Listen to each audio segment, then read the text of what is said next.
안녕하세요. 정신분석이들입니다. 함께 대상관계를 공부해보는 시간이고요. 오토 컴버그의 인격장애와 성도착에서의 공격성 그 책 살펴보는데요. 오늘 살펴볼 것은 반사회적인 인격장애에 대해서 살펴보도록 하겠습니다. 지난주에 반사회적 인격장애, 순수 반사회적 인격장애의 특징에 대해서 살펴봤다면 오늘은 그런 반사회적 행동을 하고 있는 악성 자기의 인격장애와 그런 반사회적 행동을 보이는 조금 순화된 자기애적 인격장애에 대해서 구별해서 한번 살펴보도록 하겠습니다. 자, 반사회적 인격 장애 한쪽 환자들 보면 이렇게 악성 자기애적인 인격 구조를 좀 가지고 있습니다. 전형적인 자기애적 인격 장애를 가지고 있고요. 이런 사람들은 반사회적인 행동을 합니다.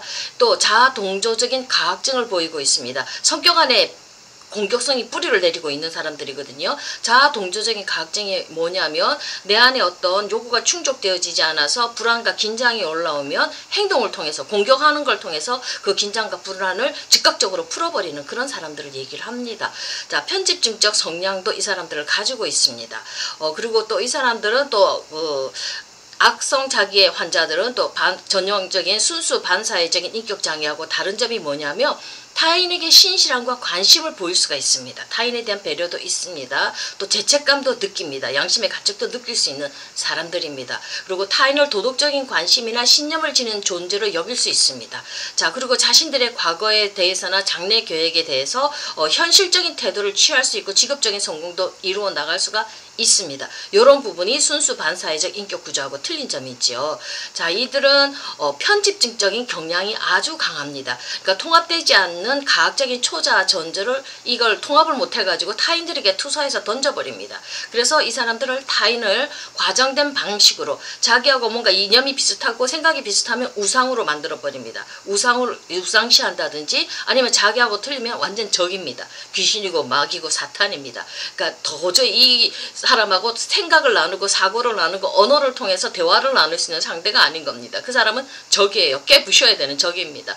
또는 나보다 못하면 무조건 바보로 이렇게 그 사람들을 취급합니다. 굉장히 경직된 사고를 가지고 있죠. 이게 바로 편집증적인 경향이 이 사람들에게 뚜렷하게 나타나기 때문에 그렇습니다. 그러니까 내가 생각하는 이데올로기를 따라서 상대방을 마음껏 내 이데올로기하고 틀리면 그 사람은 적이기 때문에 공격하는 것을 정당화할 수가 있죠. 합리화시키기도 합니다.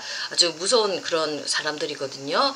자, 이 사람들은요 또 자살도 합니다. 자살을 하는데요. 우울증 때문에 자살을 하는 게 아닙니다. 이 사람은 정서적인 위기 상황이나 또는 아무런 이유 없이 그런 우울증이 아닌 상태에서 이 사람들은 자살을 하는데요. 이 사람들 생각이 참 묘합니다. 자신의 생명을 끊을 수 있는 게, 이게 자기가 죽을 수 있는 게 고통과 죽음의 공포에 대한 자기가 승리했다는 우월성을 가지면서 그렇게 자살을 합니다. 그 안에 무의식 안에 그런 무의식적인 환상이 있다는 겁니다. 내가 죽음하고도 이겨서 맞짱 떠서 이길 수 있다는 이런 무의식적 환상, 나는 고통도 무서워하지 않는다는, 승리할 수 있다는 이 우월성과 승리감, 이게 전형적인 우월성, 이런 것들이 자기애적인 성격이 가진 사람들한테 많잖아요. 나는 죽음마저도 고통마저도 이길 수 있다는 이 우월성 때문에 자살을 하는 겁니다. 자, 두 번째, 반사회적 행동을 보이는 자기애적 인격 장애입니다. 악성 자기애보다는 조금 순화된 사람들입니다. 이 자기애적 인격 장애를 가지고 있는 사람들도 반사회적인 행동을 하거든요. 자, 이들은 다양한 반사회적 행동을 나타내는데 그것들은 대부분 수동 기생적인 타입입니다. 그런 타입을 어떤 사람을 직접적으로 공격하지 못하고 조종해서 돈을 빼앗아 온다든지 이런 식으로 기생하는 타입으로 이 사람들은 그걸 반사회적인 행동을 합니다. 자, 이 사람들은 어떤 영역에서는요 자율적인 도덕적 행동을 할 수도 있습니다. 또 다른 영역에서는 근데 가차없이 타인을 착취합니다. 조종해서. 우리 가끔 드라마 같은 데 많이 나오지요. 이렇게 가스라이팅 하면서 그 사람을 완전 그 사람의 인격을 지배해서 그 사람을 이용해서 조종해서 뭔가 물질적인 이득을 취하는 것들, 이렇게 기생하는 것들, 이렇게 앵벌이 시키는 것들, 이런 사람들이 바로 이런 행동을 하기도 합니다. 그러니까 어떤 부분에서는 이 사람들 정상적인 생활을 하는데 어떤 다른 부분에 대해서는 타인을 가차없이 착취하는 모습을 보입니다. 자, 이들은 악성 자기에게서 보이는 자아 동조적인 가학성, 그리고 자기를 향한 공격성, 그런 어떤 편집 편집증적 경향은 보이지 않습니다. 그러니까 악성자기애보다는 좀 순하지요. 성격적인 병리가 조금 낮습니다. 그리고 이들은 죄책감도 가지고 있고요. 타인에 대한 관심도 있고요. 타인에 대한 신실함을 경험하는 역량도 있습니다. 자신의 과거를 적절하게 인식하고 장래에 대한 현실적으로 생각하고 계획하는 능력도 가집니다. 사회적인 직업적인 성공도 이 사람들도 가질 수 있다는 얘기입니다. 자, 근데 이 사람들은 대인관계 영역에서 일상적인 사회적 책임을 유지할 수 있음에도 불구하고 자기애적 유형의 전형적인 성적 문란도 보이고요. 업무에서 무책임합니다. 책임을 지지 않는 태도를 보이고 있고요. 잘할 수 있음에도 이렇게 안 한다는 겁니다. 타인에 대해 정서적 또는 재정적으로 심하게 착취하는 모습을 보입니다. 어떤 부분에서는 멀쩡한데 어떤 다른 부분에 대해서는 타인에게 이렇게 가혹하게 그 사람의 것을 빼앗고 기생하고 이렇게 착취한다는 얘기를 착취한다는 얘기를 하고 있습니다. 자, 반사회적 행동이 자기애적 인격 가진 사람이나 악성 자기애적 인격 가진 사람이나 순수 이렇게 그 반사회적 인격 가진 사람들에게나 다 나타나는데요. 이걸 구별해야 되지 않습니까? 구별하는 거는 뭐냐면 결정적인 차이점은요. 이 반사회적 행동을 가진 사람들이요. 죄책감 및 양심의 가책을 느끼지 못한다는 점입니다. 그래서 임상 현장에서 상담할 때 그 사람의 초자 수준이 어느 정도로 잡혀져 있는지, 그 다음에 그 사람이 거짓말을 했을 때 또다시 거짓말을 하는 것들이 자꾸 이렇게 반복되면서 상담가한테 들켰을 때 이런 것들을 이렇게 보면서 그 사람들의 그 질문을 통해서 그 사람들이 거기에 대해서 죄책감을 느끼고 있는지, 양심의 가책을 느끼고 있는지, 그러니까 만약에 매춘을 했다면 전에는 매춘을 했는데 왜 요즘은 매춘을 하지 않습니까? 이렇게 왜라는 질문을 통해서 그 사람이 잘못된 행동을 교정하는 이유를 도덕성이 제대로 잡혀 있으면 이제는 안 할 겁니다. 이렇게 반성된 태도가 나오겠죠.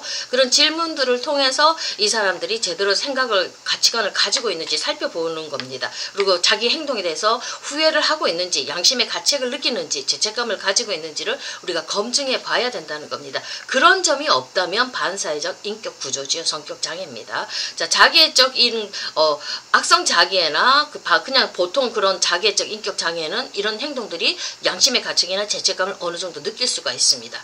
자, 자신의 행동을 직면한 후에도 수없이 후회한다고 이 사람들, 반사회적 인격 구조를 가진 사람들은요. 자신이 그 거짓말 행동, 나쁜 짓을 한 행동, 그거 직면했지요. 그리고 수없이 다시는 안 그러겠다고 후회하고 한 다음에도 또 합니다. 행동을 안 한다고 해놓고 다음날 가면 또 그 행동 또 하고 있습니다. 안 변화해요. 변화가 절대로 나타나지 않습니다. 그리고 자신의 행동이 바뀌지 않고 변화가 되지 않는다는 것에 대해서 관심조차 갖지 않습니다. 그러니까 이런 아들을 둔 엄마, 이런 남편을 둔 여자들 굉장히 심란하지요. 굉장히 고통스럽습니다. 지금 당장은 안 한다고 해놓고서는 다음날 또 하거든요. 행동이 전혀 바뀌지를 않습니다. 그러니까 우리가 죄책감을 가지고 양심의 가책을 느껴야지, 후회를 하고 마음 아파해야지 다시는 그 죄를 짓지 않지 않습니까? 그런 행동을 하지 않는데 이 양심의 가책, 이런 초자 부분이 병리가 너무 심각하게 잡혀져 있기 때문에 이 사람들은 전혀 그냥 멀쩡히 거짓말하고 멀쩡히 나쁜 짓 하고 전혀 후회하지 않습니다. 계속 똑같은 행동 반복합니다. 자, 그 다음에 순수 반사회적 인격과 좀 덜 심각한 악성 자기애 증후군과 자기애적 인격 장애를 구별하기 위해서는요, 또 대상관계를 한번 살펴봐야 됩니다.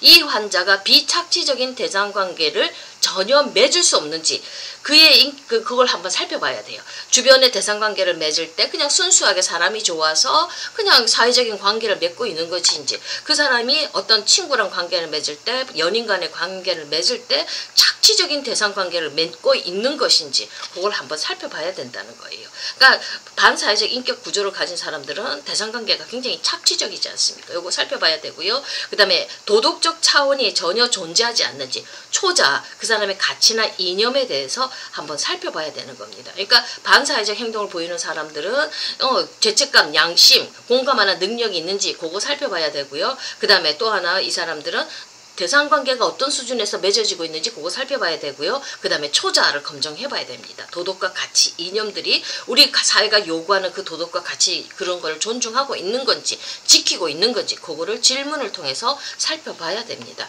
자, 또 하나 재밌는 거는 반사회적 특징을 보이는 신경증적 인격 장애. 우리가 이거 또 있죠. 이거는 이제 우리가 프로이드가 얘기한 거, 무의식적 죄책감으로 인해서 범죄를 저지르는 환자들을 이렇게 포함해서 얘기를 하고 있습니다. 자, 이런 사람 사람들은 치료적 예후가 굉장히 좋지요. 그러니까 이렇게 오늘 간단하게 반사회적 인격 구조를 가진 사람과 악성 자기의 구조를 가진 사람, 그 다음에 반사회적 행동을 보이는 자기애적 인격 장애를 가진 사람들, 이렇게 정도가 심한 거에 따라서 구별을 했는데, 그 구별의 척도가 바로 초자, 그 다음에 대상관계, 착지적인 대상관계를 맺느냐, 정상적인 대상관계를 맺느냐, 그 다음에 또 하나는 그 사람이 양심의 가책을 느끼느냐, 죄책감을 느끼느냐, 이런 걸 통해서 우리가 이 사람들의 그 병리적인 정도를 우리가 구별해낼 수가 있다고 컴버그가 안내를 해주고 있습니다. 감사합니다.